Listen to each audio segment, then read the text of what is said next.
എല്ലാവർക്കും നമസ്കാരം. മറ്റൊരു വീഡിയോയിലേക്ക് സ്വാഗതം. ഒരിക്കല് ഒരു ഹോസ്പിറ്റലിന്റെ വാർഡിൽ അഡ്മിറ്റായ രണ്ട് പേഷ്യൻസ്. രണ്ടുപേരും ഒത്തിരി അസുഖങ്ങളാൽ ബുദ്ധിമുട്ടുന്നവരാണ്. കാര്യമായ അസുഖം കാരണം കിടപ്പ് രോഗികളെ പോലെ കഴിയുന്നവരാണ്. അതില് ഒരാൾ ഒത്തിരി സംസാരിക്കുന്ന വ്യക്തിയാണ്. അയാൾ ഭയങ്കര സന്തോഷവാനാണ്. എപ്പോഴും ഒരുപാട് സന്തോഷത്തോടു കൂടി മറ്റുള്ളവരോട് സംസാരിക്കും. നഴ്സുമാർ വന്നാലും ഡോക്ടർമാർ വന്നാലും ചുറ്റുള്ള പേഷ്യൻസിനോടാണെങ്കിൽ അദ്ദേഹം ഒത്തിരി പ്ലീസിങ് ആയിട്ട് ഒരുപാട് കാര്യങ്ങൾ സംസാരിക്കാറുണ്ട്. മറ്റൊരു പേഷ്യന്റ് ഉണ്ട്. അദ്ദേഹവും ഇദ്ദേഹത്തിന്റെ അതേ അവസ്ഥയിൽ തന്നെയാണ് ഏകദേശം. പക്ഷേ അദ്ദേഹം എപ്പോഴും ഭയങ്കര ഡള്ളാണ്. കാര്യമായിട്ട് അധികം ഒന്നും സംസാരിക്കുന്നില്ല. തന്റെ വിധിയെക്കുറിച്ച് ഓർത്ത്, തന്റെ അവസ്ഥയെക്കുറിച്ച് ഓർത്ത്, രോഗാവസ്ഥയെക്കുറിച്ച് ഓർത്ത് എന്റെ ജീവിതം കഴിഞ്ഞു എന്ന രീതിയിൽ തന്നെ ഏകദേശം കഴിച്ചു കൂട്ടുന്ന ഒരു മറ്റൊരു കഥാപാത്രം. അപ്പോ ഈ നന്നായി സംസാരിക്കുന്ന ഈ വ്യക്തി ഉണ്ടല്ലോ, മറ്റ് പേഷ്യന്റിനോട് ഇടയ്ക്കിടയ്ക്ക് ഇങ്ങനെ ഓരോരോ കാര്യങ്ങൾ സംസാരിക്കാറുണ്ട്.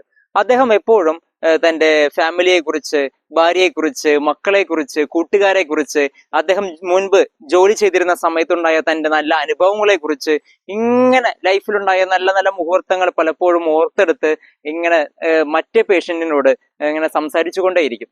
അയാള് അത് കേൾക്കും. അത്യാവശ്യത്തിന് മാത്രം തിരികെ മറുപടി നൽകുന്ന ഒരു ക്യാരക്ടർ. പിന്നീട് മറ്റൊരു കാര്യം, ഉച്ച കഴിഞ്ഞിട്ടുള്ള ഒരു 1-1.5 മണിക്കൂറുണ്ട്. ആ സമയത്ത് ഈ നന്നായി സംസാരിക്കുന്ന വ്യക്തി ഉണ്ടല്ലോ, അയാൾ പതുക്കെ ഒന്ന് നിവർന്ന് എഴുന്നേറ്റിരിക്കും. അയാളുടെ ബെഡ് എന്ന് പറയുന്നത് ആ വാർഡിന്റെ ജനലിനോട് ചേർന്നിട്ടുള്ള ബെഡാണ്. അദ്ദേഹം പുറത്തെ ആ കാഴ്ചകൾ നോക്കിക്കാണും. എന്നിട്ട് മറ്റേ പേഷ്യന്റിനോട് കാണുന്ന കാഴ്ചകളെ കുറിച്ച് ഇങ്ങനെ വർണ്ണിച്ചുകൊണ്ടിരിക്കും. പുറമെ നിൽക്കുന്ന മനോഹരമായ ഒരുപാട് കാഴ്ചകൾ, അവിടെ ബിസിനസ്സുകാരുടെ തിക്ക് നിരക്കിനെ കുറിച്ച് പറയും, വഴിയിലൂടെ പോകുന്ന കാഴ്ചകളെ കുറിച്ച് പറയും, ബലൂൺ വിൽപ്പനക്കാരെ കുറിച്ച് പറയും, കപ്പലണ്ടി വിൽപ്പനക്കാരെ കുറിച്ച് പറയും, സ്കൂൾ കഴിഞ്ഞ് കുട്ടികൾ ആഘോഷിച്ച് യൂണിഫോമിൽ പോകുന്ന കാഴ്ചയെ കുറിച്ച് പറയും, കാമുകന്മാരെ കുറിച്ച് പറയും. അങ്ങനെ അദ്ദേഹം വഴിയിൽ നടക്കുന്ന ഓരോ കാഴ്ചയും ആഘോഷങ്ങളും ഇങ്ങനെ അദ്ദേഹത്തിന്റെ ഭാഷയിൽ ഇങ്ങനെ വർണ്ണിക്കാറുണ്ട്. അദ്ദേഹം വർണ്ണിക്കുമ്പോൾ ആ കാഴ്ചകളൊക്കെ മറ്റേ പേഷ്യന്റ് ഉണ്ടല്ലോ, അയാള് ഒന്ന് കണ്ണടച്ചിരുന്ന് അത് ഇമാജിൻ ചെയ്യും. അദ്ദേഹത്തിന് അത് കേട്ട് ഒത്തിരി സന്തോഷം തോന്നാൻ തുടങ്ങി.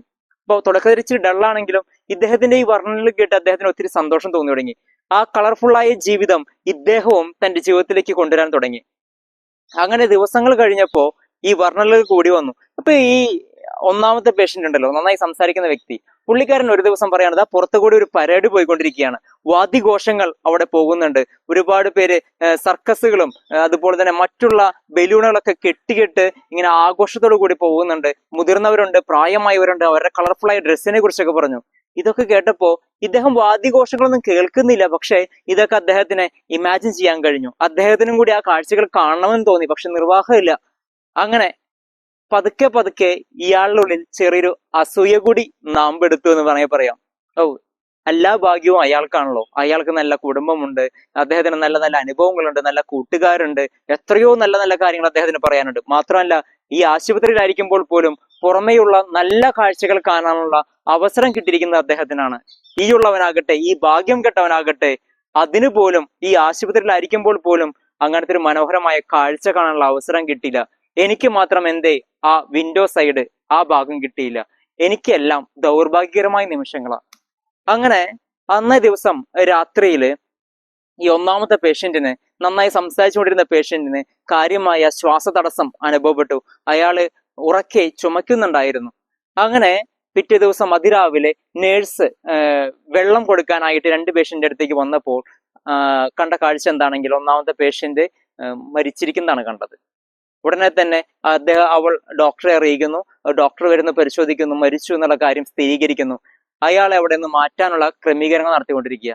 ഉടനെ തന്നെ രണ്ടാമത്തെ പേഷ്യന്റ്, അദ്ദേഹം മരിച്ച കാര്യം കേട്ടപ്പോൾ ചെറിയ ദുഃഖം ഉണ്ടെങ്കിലും ഇദ്ദേഹം പ്രതീക്ഷയോട് കൂടി നേഴ്സിനോട് പറയാണ്, അങ്ങനെയെങ്കിൽ ഒരു കാര്യം എനിക്ക് ചെയ്യാമോ, എനിക്കൊരു ഫേവർ ചെയ്യാമോ, ഞാൻ കിടക്കുന്ന ഈ ബെഡ് ഇവിടെ നിന്ന് മാറ്റി അയാൾ കിടന്നിരുന്ന ആ വിൻഡോ സൈഡിലേക്ക് മാറ്റി തരാമോ എന്ന് പറഞ്ഞു.